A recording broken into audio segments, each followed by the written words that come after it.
পকোড়াগুলোর colour কত সুন্দর এসেছে, তাই দেখুন এই যে লাল হয়ে গেছে, এই যে দেখুন।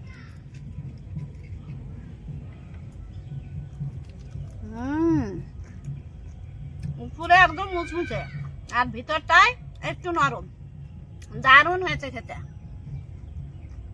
বন্ধুরা, আজ আমি বাঁধাকপি দিয়ে পকোড়া বানিয়ে দেখাবো, ভিডিওটা সম্পূর্ণ দেখতে থাকুন।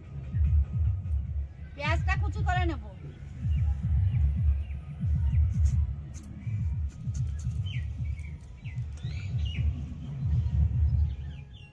আদা রসুনটা গ্রেট করে নেব।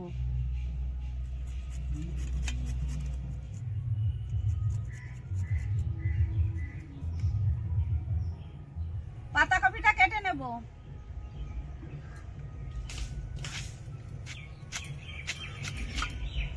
দারুণ বাঁধা পাতাকপি কুচি করে নিয়েছি, এখন বাটিতে নিয়ে নেব।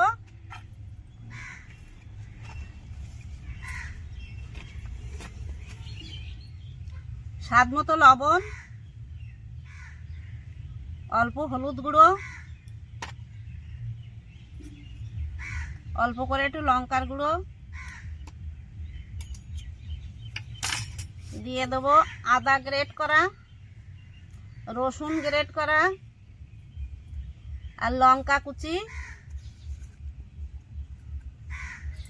পেঁয়াজ কুচি।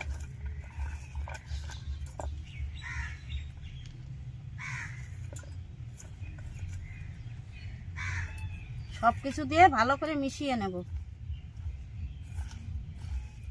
সবকিছু দিয়ে আমি ভালো করে মিশিয়ে নিয়েছি, এখন দিয়ে দেব চালের গুঁড়ো,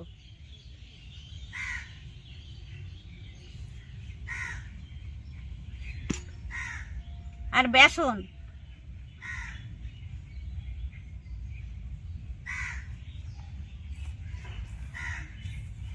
এবার জল দিয়ে মেখে নেব।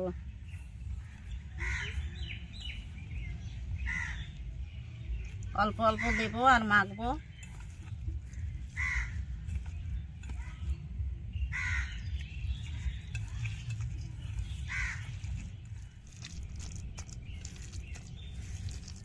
কড়াই গরম হয়ে গেছে, তেল দিয়ে দেব। এক এক করে ছেড়ে দেব তেলের ভিতরে।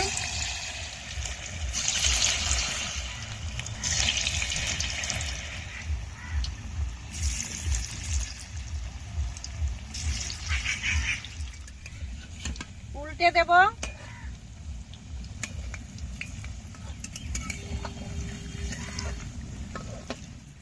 বন্ধুরা দেখুন, পকোড়াগুলোর কালার কত সুন্দর এসেছে, তাই দেখুন এই যে লাল হয়ে গেছে, তুলে নেব।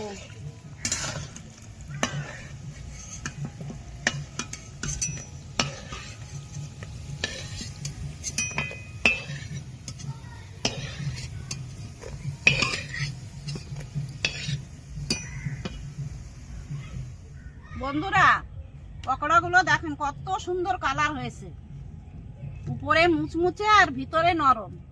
ভেঙে দেখাচ্ছি, এই যে দেখুন কত সুন্দর লাগছে দেখতে। খেয়ে বলছি কেমন হয়েছে।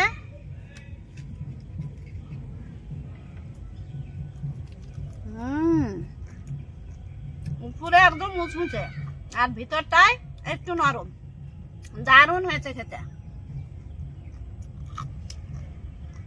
মুচমুচ করছে একদম।